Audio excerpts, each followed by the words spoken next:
تو مرد کو چاہیے کہ نصف مہر سے زیادہ دے. وَلَا تَنْسَوْا الْفَضْلَ بَيْنَكُمْ. اب جو ہوا وہ سو ہوا. اب یہ نہ ہو کہ جب طلاق کی صورت میں دونوں کی جدائی ہو تو پھر وہ ایک دوسرے پر الزام ہی لگاتے رہیں، بلکہ فرمایا مہر بھی دو. وَلَا تَنْسَوْا الْفَضْلَ بَيْنَكُمْ. آپس میں فضل و احسان کرنا نہ بھولو.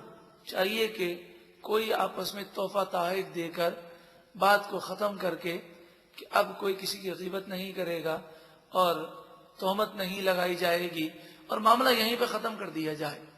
کیونکہ جس عورت کو تم نے طلاق دی ہے وہ بھی تو کسی کی بہن ہے. کیا تم پسند کرتے ہو کہ تمہاری بہن پر کوئی الزامات لگائے یا اس کے عیب کو اچھالے؟ اور عورت یہ سوچے کہ جس مرد سے میں جدا ہو رہی ہوں وہ بھی تو کسی کا بھائی ہے. کیا میں پسند کرتی ہوں کہ میرے بھائی پر کوئی الزامات لگائے جائیں یا اس کے عیبوں کو اچھالا جائے؟ خاموشی اختیار کی جائے اور پھر دونوں الگ الگ راستے پر ہوں. ان اللہ بما تعملون بصیر. بے شک اللہ تعالی تمہارے کاموں کو دیکھ رہا ہے. حافظوا علی الصلوات. نمازوں کی حفاظت کرو. والصلاۃ الوسطی. خصوصاً درمیانی نماز یعنی عصر کی نماز کی حفاظت کرو. عصر کی نماز کی حفاظت ان معنوں میں بھی ہے صبح والے فرشتے جاتے ہیں اور شام والے فرشتے آتے ہیں. عصر کی حفاظت، عصر کی نماز کی حفاظت ان معنوں میں بھی ہے کہ جب انسان مرنے لگے گا تو اسے یہ محسوس ہوگا کہ عصر کا وقت ہے. چاہے رات کو موت آئے چاہے دن کو موت آئے تو اسے یہ محسوس ہوگا کہ عصر کا وقت ہے. اگر عصر کی نماز کی عادت رہی تو وہ مرتے وقت فرشتوں سے کہے گا کہ تم کون ہو، کیوں آ گئے ہو، مجھے نماز عصر پڑھنی ہے. جب یہ کہے گا تو ایمان پر موت نصیب ہوگی. تو جب کوئی اس قدر نماز کی فکر کرے گا تو قبر کے سوالات جوابات میں بھی آسانی ہوگی. والصلاۃ الوسطی. درمیانی نماز خصوصاً یعنی عصر کی نماز کی حفاظت کرو. وقوموا للہ قانتین. اور اللہ کے لیے با ادب کھڑے ہو. یعنی نماز میں جب کھڑے ہو تو ادھر ادھر دیکھنا، کھجانا اس کے ثواب میں کمی لاتا ہے.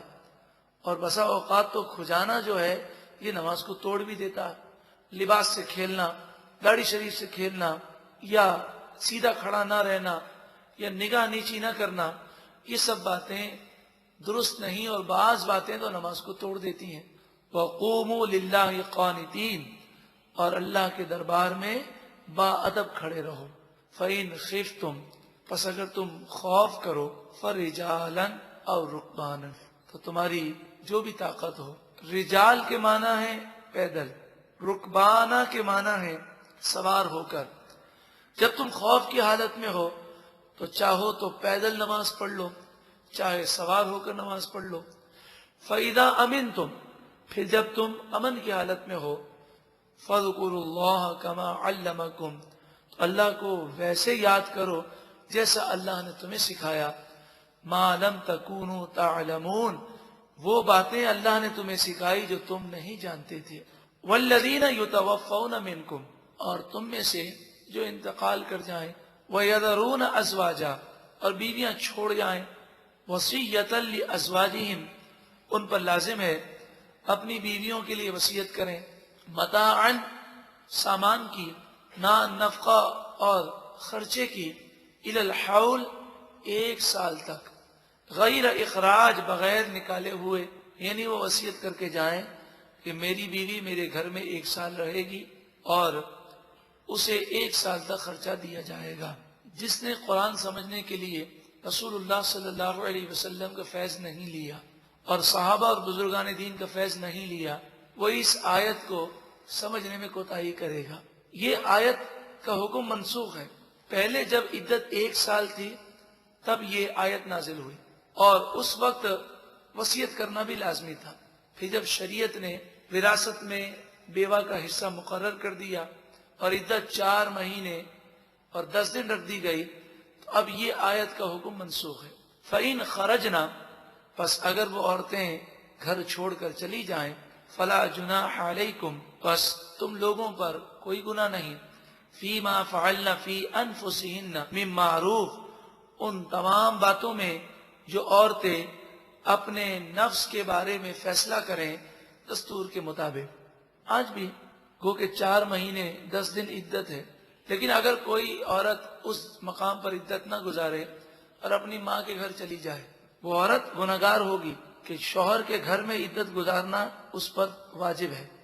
گناہگار ضرور ہوگی، لیکن شوہر کے گھر والے گناہگار نہیں ہوں گے جبکہ انہوں نے اسے سمجھایا ہو کہ تم پر عدت گزارنا یہی ضروری ہے، پھر بھی نہ مانے تو اس کا گناہ اس کے اوپر ہے۔ واللہ عزیز حکیم، اور اللہ غالب حکمت والا ہے۔ وللمطلقات متاع بالمعروف، طلاق شدہ عورتوں کے لیے خرچہ ہے دستور کے مطابق۔ خیر طلاق کی کافی تفصیل ہے، اس کے لیے آپ چاہیں تو باہر شریعت کتاب کا مطالعہ کیجئے۔ جس نے بھی اپنی بیوی کو طلاق دی تو اس شخص پر اس عورت کا خرچہ لازم ہے عدت کا، وہ عدت کا خرچہ دے۔ ہاں مرد نے کہا کہ میں نے تجھے طلاق تو دے دی ہے، میں پردے کے ساتھ تجھے یہ کمرہ دے دیتا ہوں، تو یہاں پر عدت گزار، تو اپنے میکے نہ جا، لیکن عورت نہ مانی اور وہ میکے چلی گئی، تو پھر اس صورت میں طلاق کی عدت کا خرچہ مرد پر لازم نہیں ہے۔ اگر مرد نے کہا ہو کہ میں پردے کے ساتھ، مثلا 3 طلاقیں دی ہیں تو پردہ کرنا ضروری ہے، تو میں پردے کے ساتھ تجھے ایک جگہ مہیا کر دیتا ہوں، تو یہاں پر اپنی عدت گزار لے، میں خرچہ بھی دوں گا اور تجھے کوئی مسئلہ بھی نہیں ہے، لیکن اس کے باوجود عورت نہ مانے تو پھر اس صورت میں عورت کو عدت کا خرچہ نہیں ملے گا۔ لیکن آج کل نہ شوہر یہ پیشکش کرتا ہے اور نہ ہمارے معاشرے میں ایسا بظاہر ممکن نظر آتا ہے، کیونکہ بے پردگی اور ایسے معاملات پائے جاتے ہیں، تو فی زمانہ عدت کا خرچہ دینا ہوگا، چاہے وہ میکے جا کر عدت گزارے۔ حقاً علی المتقین، یہ واجب ہے، ضروری ہے پرہیزگاروں پر۔ کذالک، اسی طرح یبین اللہ لکم آیاتہ، اللہ تعالی تمہارے لیے اپنی آیات بیان کرتا ہے، لعلکم تعقلون، تاکہ تم سمجھو۔ الم تر الی الذین خرجوا من دیارہم، اے محبوب صلی اللہ علیہ وآلہ وسلم، کیا آپ نے نہ دیکھا؟ الم ترا کے معنی کیا آپ نے نہ دیکھا؟ یہاں آپ سے مراد حضور ہیں صلی اللہ علیہ وسلم۔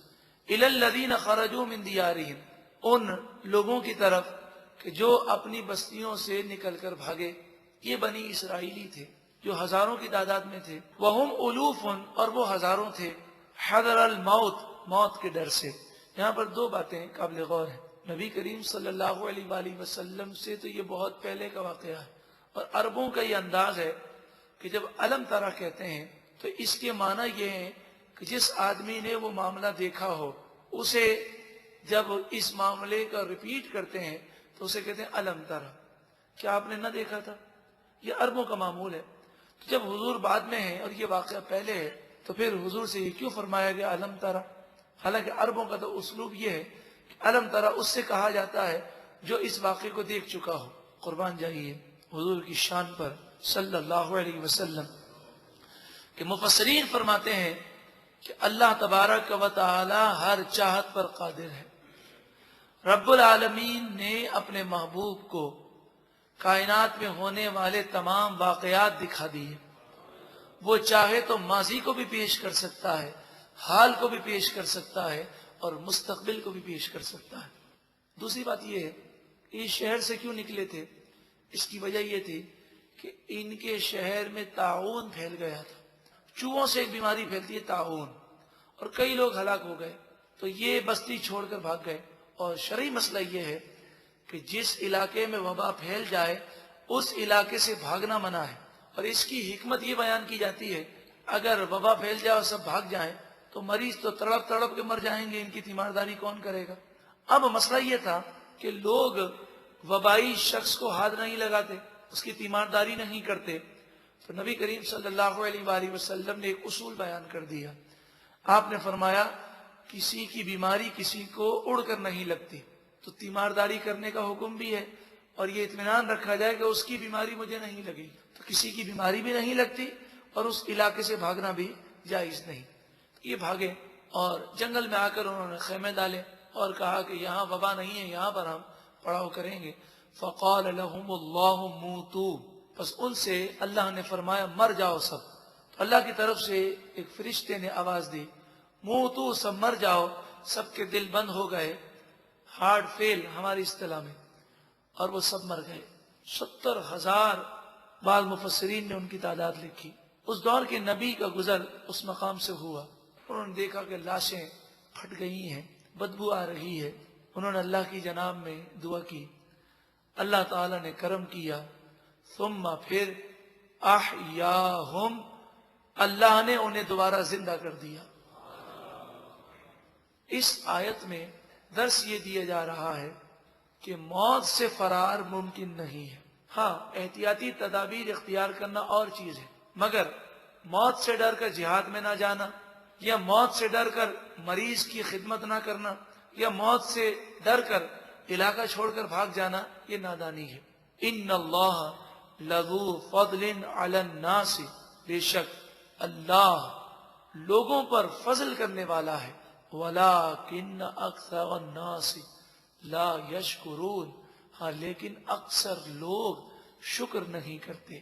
اب چونکہ موت سے فرار کا ذکر ہے تو اب اس سے متصل آیت ہے کہ جب موت سے فرار ممکن نہیں، جو وقت لکھا ہے اس وقت کو موت ضرور آئے گی، تو پھر جہاد میں جانے میں کیوں ڈرتے ہو؟ اگر موت نہیں لکھی تو جہاد میں نہیں آئے گی، میدان جنگ میں نہیں آئے گی. حضرت خالد بن ولید رضی اللہ تعالی عنہ کے جسم پر سر سے لے کر پاؤں تک زخم تھے، زخم کے نشانات تھے. آپ جب جہاد کرتے تو خون میں نہا جاتے، مگر آپ کو موت میدان جہاد میں نہیں آئی. تو موت لکھی ہے تو آئے گی، اور نہیں لکھی تو میدان جہاد میں نہیں آئے گی، اور اگر لکھی ہے تو گھر بیٹھے آ جائے گی. وَقَاتِلُوا، اور تم جہاد کرو، فی سبیل اللہ، اللہ کے راستے میں. وَاعْلَمُوا، اور خوب جان لو، ان اللہ سمیع علیم، بے شک اللہ تعالیٰ سننے والا، علم والا ہے. اور جب جہاد کی بات آتی ہے تو جہاد میں مال خرچ کرنا بھی ہے. تو اب مال خرچ کرنے کی فضیلت، من ذا الذی یقرض اللہ قرضا حسنا، اور جو کوئی اللہ کو قرض حسنہ دے. قرض حسنہ سے تشبیہ اس لیے دی گئی کہ اگر ہم کسی مضبوط پارٹی کو، مضبوط کمپنی کو اگر قرضہ دیتے ہیں تو مال ڈوبنے کا خطرہ نہیں ہوتا. ہمیں پتہ ہوتا ہے کہ یہ قرض ضرور ہمارا واپس کرے گا. تو یہاں یہ مراد ہے، سمجھانے کے لیے یہ فرمایا گیا قرض حسنہ، یعنی تم اللہ کی بارگاہ میں جو دو، اس بات کا یقین رکھو کہ اللہ تمہیں دنیا میں بھی دے گا اور آخرت میں بھی دے گا. اور کیسا دے گا؟ فَيُضَاعِفَهُ لَهُ أَضْعَافًا كَثِيرًا، کئی گنا بڑھا کر دے گا. فرمایا دنیا میں 10 گنا زیادہ دیتا ہے، بلکہ 10 سے لے کر 700 گنا تک. 1 روپیہ خرچ کیا، 1 کے بدلے 10، 1 کے بدلے 100، یہ 1 کے بدلے 700. واللہ یضاعف لمن یشاء، اور قرآن نے فرمایا یہ تو ایک سمجھانے کے لیے ہے، اللہ جس کے لیے چاہے اسے زیادہ عطا فرمائے. اور آخرت میں جو ملے گا، سبحان اللہ.